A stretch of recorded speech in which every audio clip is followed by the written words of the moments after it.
Patina, am I really letting my expensive counters rust? Well, the short answer is no, you're actually letting them tarnish, though rust is oxidation specific to iron, which zinc alloys do not contain. There are two types of metal tops, stainless steel and all the others, commonly referred to as living metals. Stainless steel dominates the industry by far. In fact, its name, stainless, refers to the fact that iron, the common oxidizing element in most steel, is replaced with chromium in stainless, making it stain or oxidize less than steel. So stainless steel is not immune to rust. Interestingly enough, this oxidation of iron is what gives clay its red color when exposed to air, as opposed to clay that is completely submerged in water, which maintains its gray tone. So, earth science. Living metals such as zinc, copper, brass, and bronze react with the environment and form a coating, or patina, which is a tarnished layer of oxidation. This layer will change over time, taking on different hues and tones, generally in the blue-gray, brown, and green-blue color families. This can be manipulated during manufacturing, but it will also happen naturally once installed, and know that despite our best efforts, it cannot be stopped, but it can be easily altered. So what it does is it looks like a shiny metal, it looks like aluminum, but out of the factory I'll put a patina on it. So I'll actually apply a water-based patina, and it will change the color. I can dilute it with water and do some other things, but usually the lighter ones are kind of gray, and then the heavier I let that patina sit, the longer I let it sit, it turns into brown tones. So people think that they're adding patina, and you are, but you're actually in a way removing it to give it that wear look. So it works both ways. You're both adding to and removing from the patina the entire time. One customer I had in New England absolutely loved his bar top and stood by his promise to polish it daily.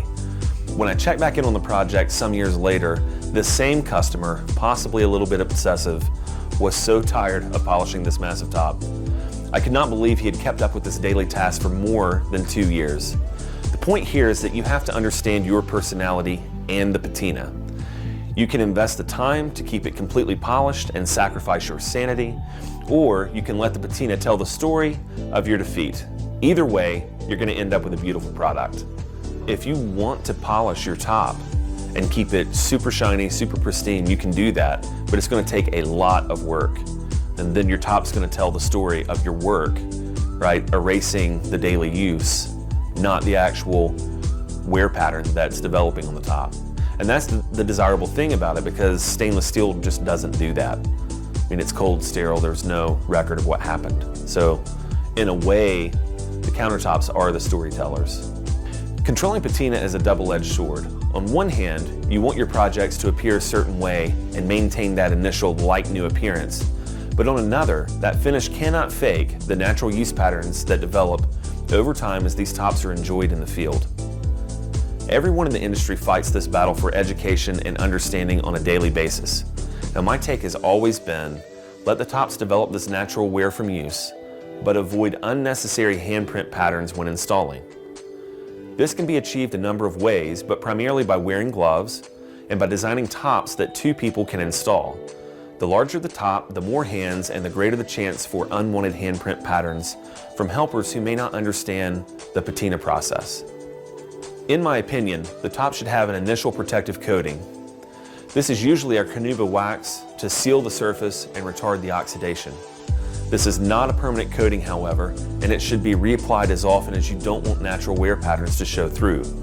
I've also developed a proprietary coating that holds up longer than wax, and that can also be easily reapplied throughout the life of the top, which I'll talk about later. On this note, I also get a lot of questions about clear coats, varnishes, and my personal favorite, lacquer. Can I just seal it somehow? Well, the short answer is no.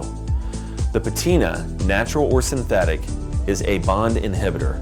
Everclear, ClearGuard, and SmartCoat and other similar products claim that they can address these issues, but they always fail, creating more work in the end to remove the product and restore the metal.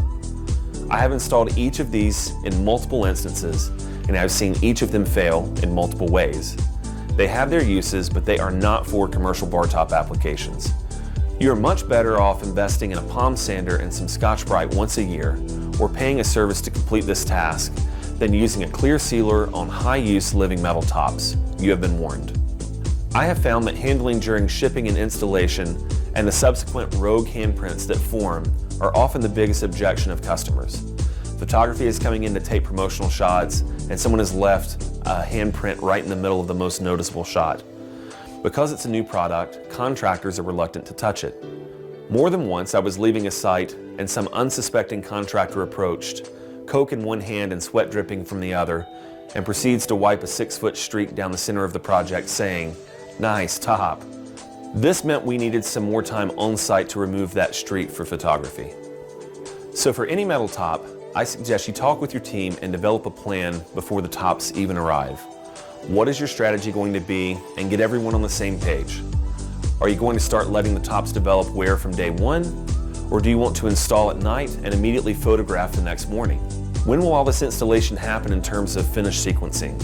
I suggest as near the end as your schedule will allow. It really depends on what your resources are on site, how much access other contractors have to it, but this is a really important part of the total strategy to get these things in there and looking nice.